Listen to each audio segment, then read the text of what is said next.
మాతృదేవో భవ, పితృదేవో భవ, ఆచార్యదేవో భవ అనే ఈ 3 వేదవాక్యాలు ప్రధానంగా భారతీయ ఆర్షధర్మ చింతనను ప్రతిఫలింపచేస్తాయి.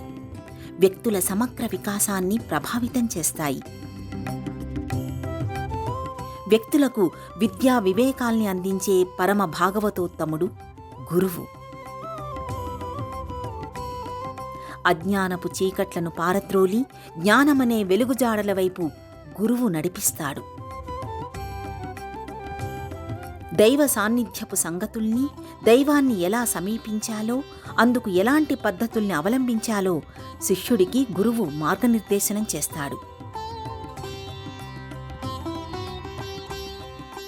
అలాంటి గురువులెందరినో ప్రభవింపచేసిన దివ్యధాత్రి మన భరతభూమి. సనాతన ధర్మ పరిరక్షణ, సముద్ధరణలో గురువుల పాత్ర ఘనతరమైనది. ఆ గురు పరంపరలో త్రిమతాచార్యులలో ఒకరైన మధ్వాచార్యులు ద్వైత సిద్ధాంతాన్ని ప్రతిపాదించి సముజ్వలంగా ఆర్షదీప్తిని మరింత ప్రకాశవంతం చేశారు.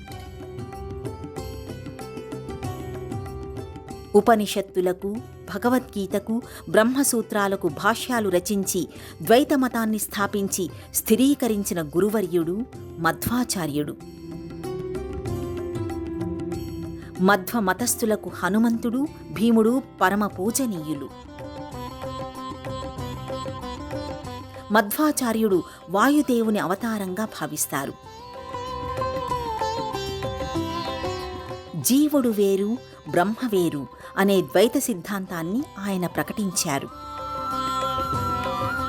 జడ జగత్తు, జీవుడు మిథ్య కాదు. పరబ్రహ్మం ఎంత సత్యమో జీవుడు, జగత్తు కూడా అంతే సత్యం. జీవుడు పరబ్రహ్మను సాధనతో తెలుసుకోవడమే ముక్తి. అది భక్తితోనే సాధ్యమవుతుంది. హరియే పరబ్రహ్మం. ప్రత్యక్షం, పరిశీలన, ఆగమం అనే ప్రమాణాల ద్వారా హరిని తెలుసుకోవచ్చు. ఇలా ఎన్నో సూక్ష్మతరమైన అంశాలను సరళంగా మధ్వాచార్యులు ప్రతిపాదించారు. జగద్గురు మధ్వాచార్యుల శిష్య పరంపరలోని జయతీర్థ, రాజేంద్రతీర్థ, రాఘవేంద్రతీర్థ వారి శిష్యుల ద్వారా ఉద్భవించిన 3 ప్రధాన ద్వైత వేదాంత మఠాలు వ్యాసరాజపీఠం, ఉత్తరాది మఠం, రాఘవేంద్ర మఠం. ద్వైత వేదాంతానికి చెందిన ఈ 3 ప్రధాన మఠాల్ని ద్వైత మఠత్రయంగా వ్యవహరిస్తారు. వీటిలో మొదటిది వ్యాసరాజ మఠం.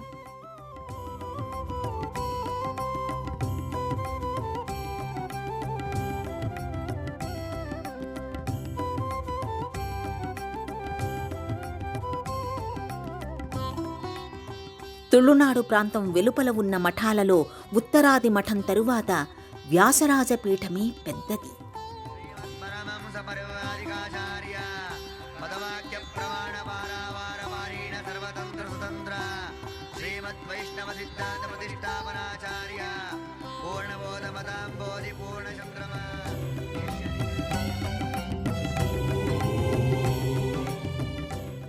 ಶ್ರೀಮನ್ ಮಧ್ವಾಚಾರ್ಯರ మహాసంస్థానಗಳಲ್ಲಿ శ్రీమధ్వాచార్యుల మహాసంస్థానాలలో వ్యాసతీర్థ విద్యాపీఠానికి ఎంతో ప్రాముఖ్యత ఉంది.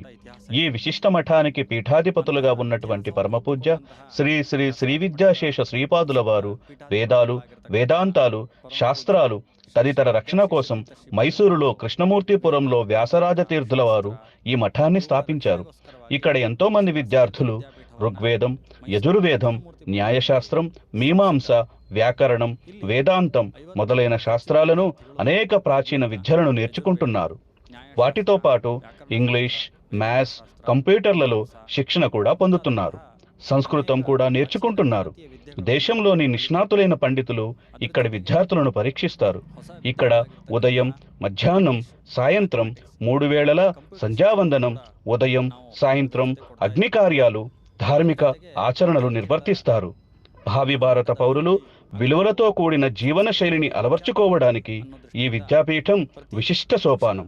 ప్రాచీన ఆధునిక విద్యల సమాగమంగా వ్యాసతీర్థ విద్యాపీఠం ప్రసిద్ధి చెందింది. ಸಮಾಗಮ ಅಂತಾನೆ ಶ್ರೀ ವ್ಯಾಸತೀರ್ಥ ವಿದ್ಯಾಪೀಠವನ್ನು ನಾವು ಕರಿಬಹುದಾಗಿದೆ. స్వతంత్రం పరతంత్రం చ ద్వివిధం తత్వమిష్యతే స్వతంత్రో భగవాన్ విష్ణు నిర్దోషో శేషసద్గుణః. స్వతంత్రం పరతంత్రమని తత్వం రెండు విధాలుగా ఉంటుంది. దోషరహితుడు అనంత సద్గుణ సంపన్నుడైన విష్ణువే భగవంతుడు.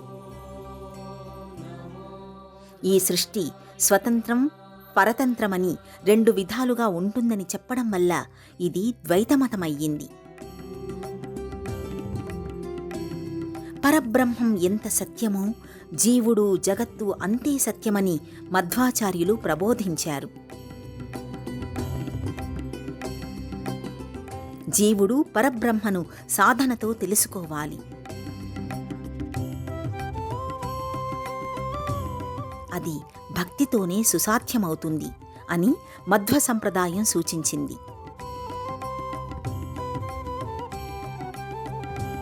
ద్వైత దర్శనంతో మధ్వాచార్యులు ఉపనిషత్తులకు, భగవద్గీతకు, బ్రహ్మసూత్రాలకు భాష్యాలు రచించి అసంఖ్యాకమైన శిష్య పరంపరతో ద్వైతమతాన్ని విస్తృతపరిచారు.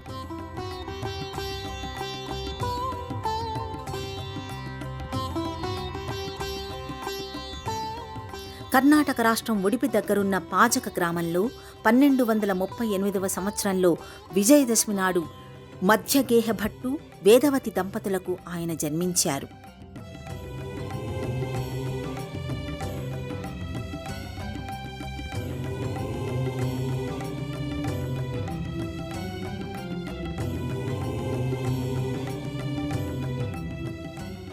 తల్లిదండ్రులు ఆయనకు పెట్టిన పేరు వాసుదేవ. తర్వాత పూర్ణప్రజ్ఞ, ఆనందతీర్థ, మధ్వాచార్య నామాలతో ద్వైతమతాచార్యులయ్యారు.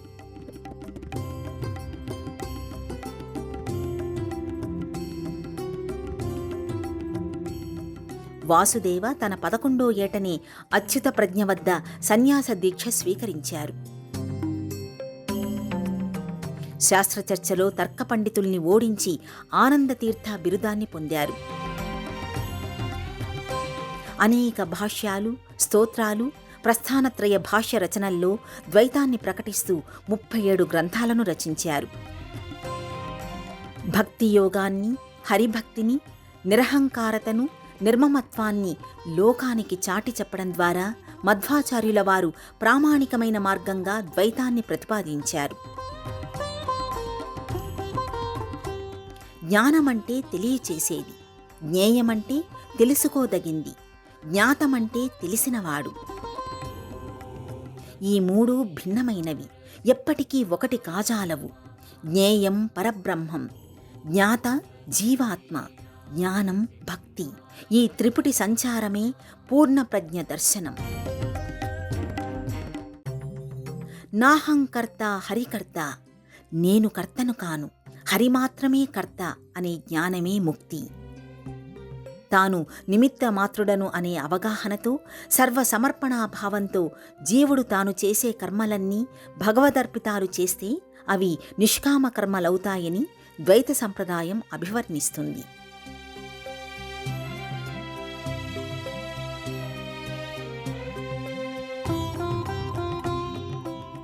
శ్రీమద్వః కల్పవృక్షాశ్చ జయర్యాః కామధుక్ స్మృతః చింతామణిస్తు వ్యాసార్యః మునిత్రయముదాహృతం. మునిత్రయంగా వ్యవహరించే 3 ముఖ్య యతీంద్రుల ఆధ్వర్యంలో వ్యాసరాజాశ్రమం సాకారమయ్యింది.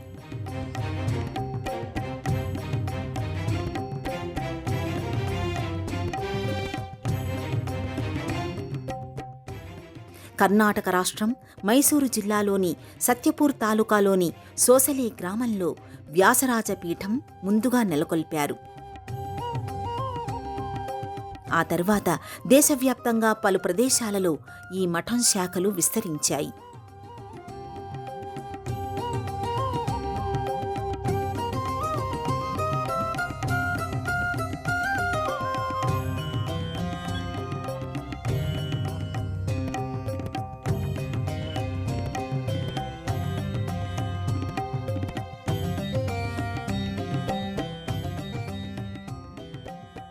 ఋషిత్రయం లేదా మునిత్రయ మఠంగా ఖ్యాతిగాంచిన ఈ గురుపీఠం మధ్వ సంప్రదాయ పురోగతికి ఎంతగానో పాటుపడుతోంది.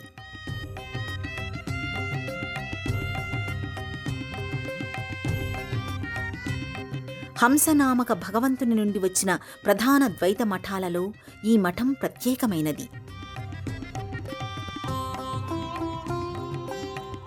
శ్రీ వ్యాసరాజతీర్థ పరంపరకు చెందిన ఈ మఠం పద్మనాభతీర్థ, నరహరితీర్థ, మాధవతీర్థ, అక్షోభ్యతీర్థ, ఆదిరాజతీర్థ, పురుషోత్తమతీర్థ, బ్రహ్మణ్యతీర్థ, శేషచంద్రికాచార్య, భాష్యదీపికాచార్య, విద్యారత్నాకర తీర్థ వంటి ఎందరో గురు పరంపరతో వర్ధిల్లింది.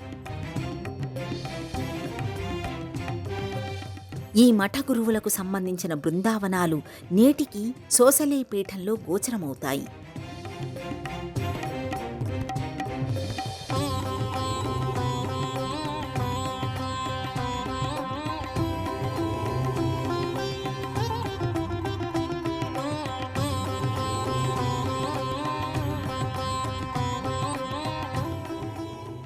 ద్వైత సంప్రదాయ ఉద్దీపనకు, ఆర్షధర్మ ప్రచోదనకు, సనాతన ధర్మ సముద్ధరణకు తమ జీవితాలను అంకితం చేశారు ఎందరో యతీంద్ర తీర్థులు.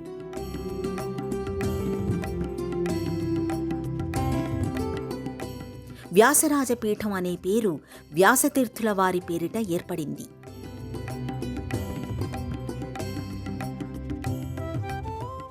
బ్రహ్మణ్యతీర్థ ద్వారా వ్యాసతీర్థ 12వ పీఠాధిపతిగా 1467 సంవత్సరంలో నియమితులయ్యారు.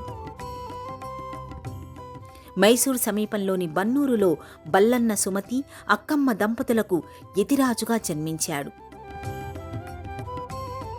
శ్రీపాద తీర్థుల సారథ్యంలో వ్యాసతీర్థులు ఎన్నో శాస్త్రాలను అభ్యసించారు. చంద్రగిరికి చెందిన సాళువ నరసింహరాయల అభ్యర్థన మేరకు తిరుమల శ్రీవారి ఆరాధనా కైంకర్యాన్ని వ్యాసతీర్థులు నిర్వహించారు.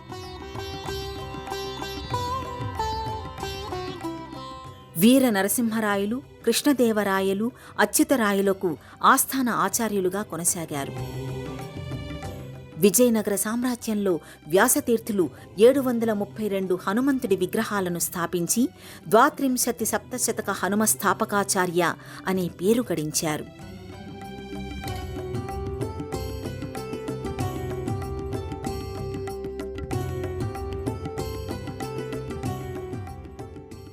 సంగీత కళలో కూడా వ్యాసతీర్థులకు విశేష ప్రావీణ్యం ఉంది. సంగీత విద్యా సంప్రదాయ ప్రవర్తక, విద్యా సింహాసనాధ్యక్ష, కల్పనాకారురానన వంటి బిరుదాలను వ్యాసరాజతీర్థులు కలిగి ఉన్నారు. శ్రీకృష్ణదేవరాయలకు రాజగురువుగా వ్యాసతీర్థులు వర్ధిల్లారు. కొంతకాలం శ్రీకృష్ణదేవరాయల వారి అంగీకారంతో విజయనగర సామ్రాజ్య పీఠాన్ని వ్యాసరాయలు అధిష్ఠించారు. రాయలవారి జాతక చక్రరీత్యా కుజగ్రహ దోషం ఏర్పడిన సందర్భంలో ఆ దోషకాలంలో రాజ్యభారాన్ని తాను వహించి చక్రవర్తికి దోష పరిహార ప్రక్రియల్ని వ్యాసతీర్థుల వారు నిర్వహించారు. అలా రాజక్షేమం కోసం తాను సింహాసనాన్ని అధిష్ఠించి చరిత్రలో సామ్రాజ్యాధిపతి ఆచార్యస్వామిగా ఖ్యాతి గడించారు వ్యాసరాజతీర్థులు. వ్యాసరాజపీఠాన్ని స్థాపించిన వ్యాసరాజతీర్థుల వ్యక్తిత్వం అసాధారణమైనది. 6 రాజులకు ఆధ్యాత్మిక సలహాదారుగా వ్యవహరించిన ఖ్యాతి ఆయనకే దక్కుతుంది. సనాతన ధర్మం కోసం విజయనగర సామ్రాజ్య సంరక్షకుడిగా ఆయన వ్యవహరించారు. జనరంజక పరిపాలనలో ప్రజలకు యోగ్యదాయక పాలన అందించడంలో ఆయన చక్రవర్తులకు, రాజులకు అదృశ్యహస్తంగా, ఆపన్నహస్తంగా నిలిచారు. కేవలం ఆధ్యాత్మిక చింతనకే కాకుండా ఆచార్యులు జనక్షేమం కోసం రాజులకు తగిన, సముచితమైన, యోగ్యమైన సలహాలను, సూచనల్ని అందిస్తూ క్రియాశీలక పాత్రను సైతం పోషించాలి. అందుకు వ్యాసరాజతీర్థుల చరిత్రే ప్రత్యక్ష ఉదాహరణ. తత్వవేత్తగా, ప్రవచనకర్తగా, స్వరకర్తగా, గాయకుడిగా, నిర్వాహకుడిగా, వ్యూహకర్తగా, ఆచార్యుడిగా, సలహాదారుడిగా, ఉపాధ్యాయుడిగా, ఆంతరంగికుడిగా ఇలా ఏకకాలంలో వ్యాసరాజతీర్థులు బహుముఖీనమైన పాత్రల్ని పోషించారు. వ్యాసరాజపీఠ గురు పరంపరలో వ్యాస యతీంద్రులకు ప్రత్యేక స్థానం ఉంది. అభినవ వ్యాసుడిగా ఆయన ఖ్యాతి నిరుపమానం. ఆచరణీయ దృక్పథం, అనుసరణీయ వ్యక్తిత్వంతో వ్యాసతీర్థుల వారు తమదైన శైలిని ఆవిష్కరించారు. ఆధ్యాత్మిక చింతన, ఆర్షధర్మ ఉద్ధరణ, సేవా మార్గం, విద్యాదానం, సంప్రదాయ అనుసరణ, సాంస్కృతిక వైభవ పరిరక్షణ, ఆచార వ్యవహారాల కొనసాగింపు, గురు పరంపరకు సముచిత మర్యాద, వేదధర్మ పరిరక్షణ, వేదాధ్యయనం ఇలాంటి ఎన్నో విశేష కార్యక్రమాలతో వ్యాసరాజపీఠం వ్యాసతీర్థుల స్ఫూర్తిగా ప్రగతి పథంలో పురోగమిస్తోంది. గురుపీఠంపై దేదీప్యమానంగా ప్రకాశిస్తోంది. ಭಾರತದೇಶದ ಪ್ರಮುಖ ವೇದಾಂತ ದರ್ಶನಗಳು 3. భారతదేశంలో ప్రముఖ వేదాంత దర్శనులు 3: అద్వైత వేదాంతం, విశిష్ట ద్వైత వేదాంతం, ద్వైత వేదాంతం. వీటిల్లో ద్వైత వేదాంత సిద్ధాంత ప్రవర్తకులు శ్రీమధ్వాచార్యులు. 12వ శతాబ్దంలో వారు ఈ వేదాంతాన్ని విశేషంగా ప్రచారం చేశారు. వారి పరంపరలో వచ్చిన వారు శ్రీవ్యాసరాయలు.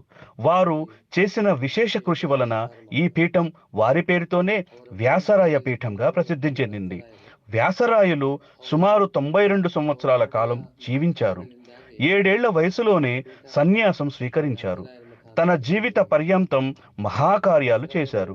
వారు రచించిన గ్రంథాలు భారతీయ దర్శన శాస్త్రాలు, న్యాయ, వేదాంత, మీమాంస శాస్త్రాలు ముఖ్యమైనవి. మహావిద్వాంసులుగా భక్తిభావాన్ని ప్రోధి చేశారు. కన్నడ భాషల్లో ఎన్నో కృతులు రచించారు. కర్ణాటక సంగీత పితామహులు పురందరదాసు, కనకదాసుకి దీక్ష ఇచ్చి వారి ద్వారా కర్ణాటకలో దాస సాహిత్యాన్ని విస్తరింపజేశారు. అస్తికత్వాన్ని, ధర్మ మార్గాన్ని ప్రజలు అనుసరించేలా చేశారు. ನೀತಿ ಮಾರ್ಗ ಇವುಗಳನ್ನೆಲ್ಲ ಪ್ರಚೋದನೆ ಮಾಡತಕ್ಕಂಥ ಮಹಾಕಾರ್ಯವನ್ನು ಮಾಡಿದ್ದಾರೆ.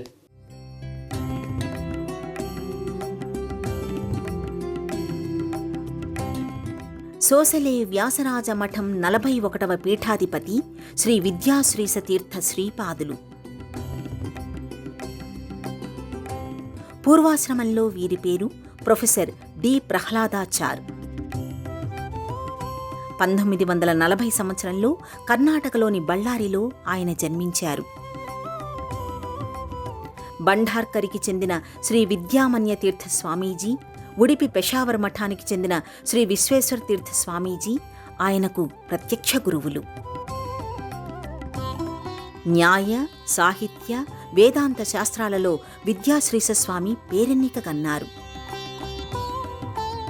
బెంగళూరు విశ్వవిద్యాలయంలో సంస్కృత ఆచార్యులుగా ఎంతో మంది విద్యార్థులకు విద్యాబోధన చేశారు. ఎన్నో సంస్కృత గ్రంథాల్ని కన్నడ భాషలోకి అనువదించారు. 100కి పైగా పరిశోధనా పత్రాలను సమర్పించారు. అనేక విద్యాగోష్ఠులకు సారథ్యం వహించారు. 1994-95 సంవత్సరాల మధ్యకాలంలో బెంగళూరులోని పూర్ణ ప్రజ్ఞా సంశోధన మందిరానికి గౌరవ సంచాలకులుగా వ్యవహరించారు.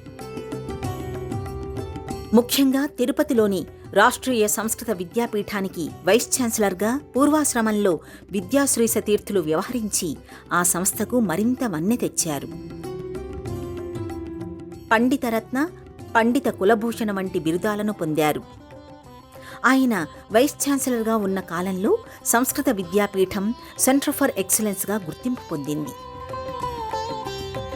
2004 సంవత్సరంలో యూజీసీ, 2005 సంవత్సరంలో అప్పటి భారత రాష్ట్రపతి ఏపీజే అబ్దుల్ కలాంచే గౌరవ సంస్కృత పురస్కారం, 2007 సంవత్సరంలో రాష్ట్రీయ సంస్కృత విశ్వవిద్యాలయం నుంచి మహామహోపాధ్యాయ పురస్కారాన్ని ఆయన స్వీకరించారు.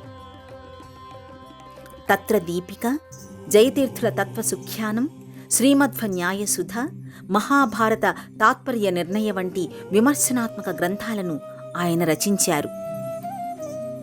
శ్రీ విద్యాశ్రీసుల ఆధ్వర్యంలో శ్రీముష్ణం మఠ నిర్మాణం, చెన్నై టీనగర్లో శ్రీమఠ పునర్నిర్మాణం, మైసూర్లోని శివరాంపేటలో శ్రీనివాస ఆలయ పునర్నిర్మాణం, మైసూర్లోని కృష్ణమూర్తిపురంలో మఠ పునర్నిర్మాణం, చంద్రికా విద్యాపీఠానికి కొత్త భవనాల నిర్మాణం, బెంగళూరులోని శ్రీ వ్యాసరాజ పరిశోధనా మందిరం ప్రారంభాలు జరిగాయి.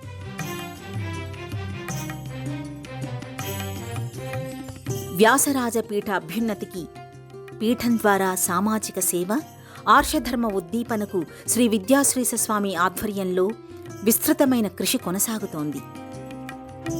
ముఖ్యంగా వేద విద్యా వ్యాప్తికి విశేష కృషి జరుగుతోంది. మఠం ఆధ్వర్యంలో వేద పాఠశాలలు, వేదాధ్యయన కేంద్రాలు వర్ధిల్లుతున్నాయి.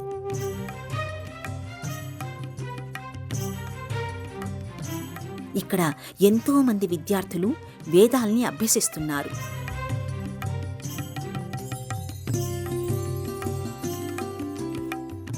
పూర్వాది, ఉత్తరాది, దక్షిణాది మఠాలతో ద్వైత మఠాలు మఠత్రయాలుగా విలసిల్లుతున్నాయి.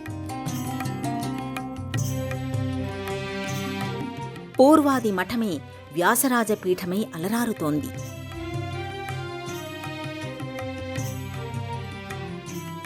నైష్ఠిక కర్మాచరణ, వైదిక ఆగమ ధర్మాచరణ సమ్మిళితంగా మఠంలో ఆరాధనా పరంపర కొనసాగుతోంది.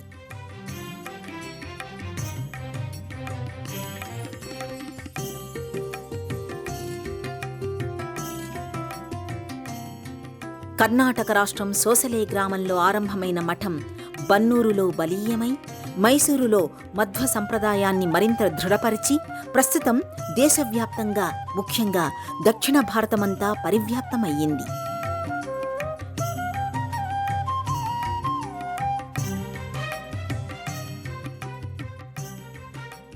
వ్యాసరాజపీఠ ఉద్ధారకులైన యతీంద్రుల పుణ్యతిథులు, శ్రీవైష్ణవ పర్వదినాలు, విశేష ఉత్సవాలు ఈ పీఠంలో ఘనంగా నిర్వహిస్తారు. ప్రతినిత్యం ఉదయం 6 గంటలకు మఠం కార్యకలాపాలు, ఆరాధనలు ఆరంభమవుతాయి.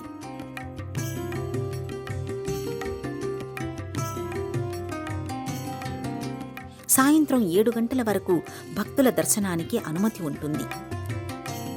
వేద ధర్మాన్ని అనుసరించి, సంప్రదాయ పద్ధతుల్ని అవలంబిస్తూ శ్రీ వ్యాసరాజ మఠం సనాతన ధర్మ నిరంతర వికాసానికి కట్టుబడి ఉంది. ఆ నేపథ్యంలోనే బహుముఖీన కార్యక్రమాలను చేపడుతూ గురు పరంపర వైభవాన్ని అనుగమిస్తూ ధర్మ మార్గంలో మున్ముందుకు పయనిస్తోంది.